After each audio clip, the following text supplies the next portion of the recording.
I have been trying to learn game development, and it's tough. I'm making progress, but after all this time of learning what goes into making a game, there's something that I've been avoiding. I've been learning about the different aspects of game dev, like graphics, music production, programming, but there's a part of programming that I've been purposely neglecting until now. It's something that I know that if I was able to master, or even have a basic level of understanding, every future game that I work on would be better on some level. In other words, this is an investment. So what is this thing that I've been neglecting? Shaders. There's a lot that you can do with shaders, I think. Here's the thing. My knowledge about shaders is here, which is still better than my art skill, so I'll take this. Obviously, I'm not going to become a master of video game shaders by the end of this video, so I need to have a realistic goal in mind here. One sec.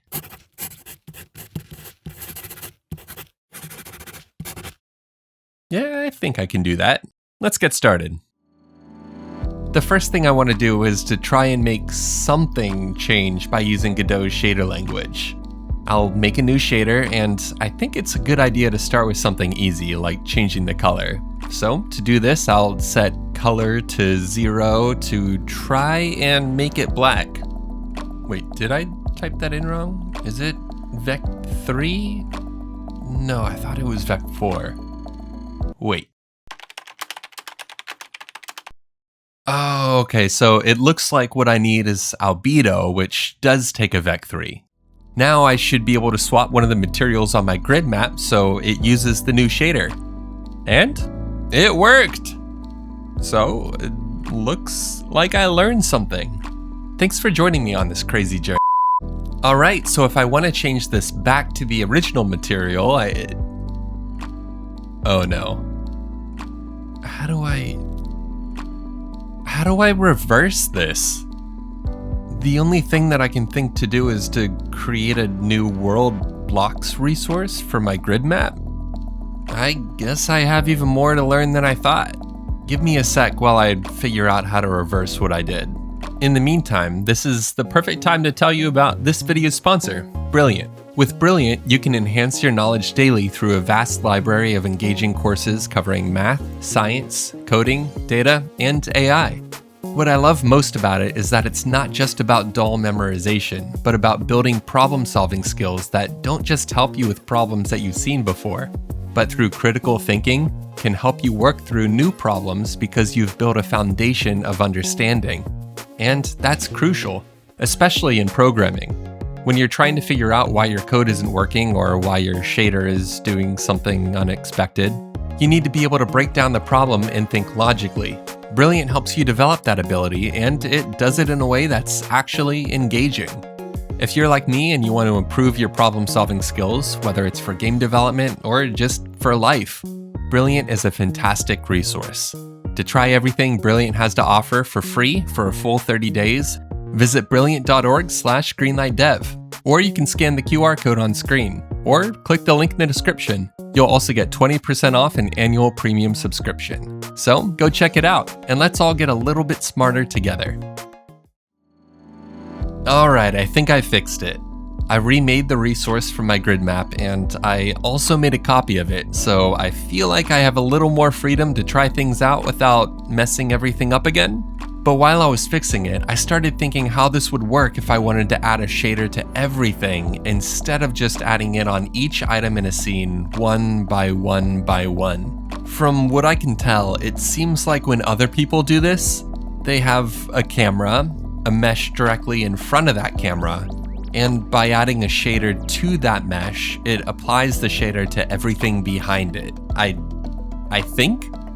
I might be wrong about this. Let's see. I'm going to create a child of this camera and make it a mesh instance 3D. It also looks like there's a type of mesh called a quad mesh that's oriented toward the camera. Perfect. Now let me see if I can add a shader to it. I'll just turn it all black again to test it. Wait.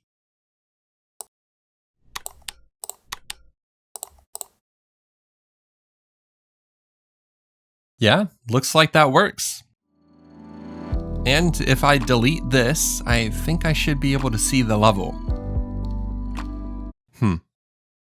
Okay, what if I try Canvas Shader instead? I'll create a canvas layer, a color rect, and this time a 2D canvas shader instead of a 3D spatial shader. Following a tutorial online because, let's face it, I need it. I set the green and blue values both to 0, so I'm only left with red. Let's see if it worked. Look at that! Believe me when I say that it took me a while to get to this point, and I was starting to believe that shaders were just magic and I should probably just stick with copying code from online. What else can we do with this? Well, by messing with the values, I can make it green, yellow, or if I have the color values, I could even make it darker.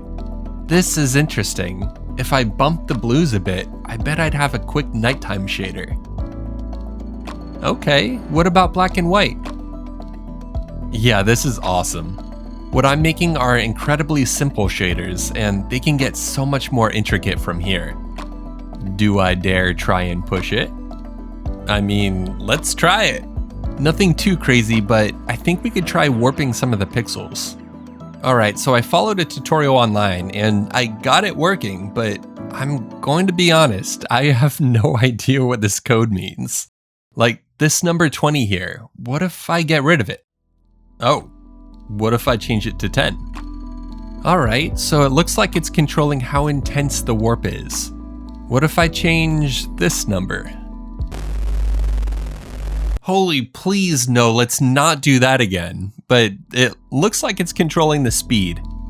So right here, right now, where does this leave me with shaders? Well, first off, I'm definitely not scared of them anymore. They're still intimidating, don't get me wrong, but I think I've broken through the initial barrier of thinking there's some kind of untouchable magic. What really surprised me is how quickly you can get some visually striking results, even with just a few lines of code. Changing colors, adding a simple warp effect, these things can drastically alter the mood and feel of a scene. I mean, look how easily we went from a bright daytime scene to a simple dark night. I'm also realizing that shaders aren't just about making things look pretty. They're about having precise control over how pixels are rendered, and that opens up a whole world of possibilities for visual effects, post-processing, and even gameplay mechanics. Of course, I'm still just scratching the surface. Barely scratching the surface even. I know there's a huge learning curve ahead, and I'm going to need to dive deeper into the math and the theory behind it all. But honestly, I'm excited. I'm excited to learn more, to experiment, and to see what kind of crazy effects I can create. The whole experience has made me realize that shaders are a tool, just like any other tool in game development. They're a powerful tool, sure, but they're still just a tool, and like any tool, the more you practice with it, the better you get at using it. I'm looking forward to incorporating shaders into my future projects, and I think they're going to be a game changer for me. So, if you're like me and you've been putting off learning shaders, I hope this video has inspired you to at least give them a try. They might seem daunting at first, but from what I can tell, I think they're going to allow for a whole lot of creativity in future games. And who knows, maybe one day I'll actually understand what everything else in this code means too. Until then, I'll keep experimenting and learning. Just a heads up, we have a Discord server for this channel. If you're looking for a supportive game dev related community that's just as focused on making cool things as you are, feel free to join. I have the link in the description, so I'll see you there. Keep learning.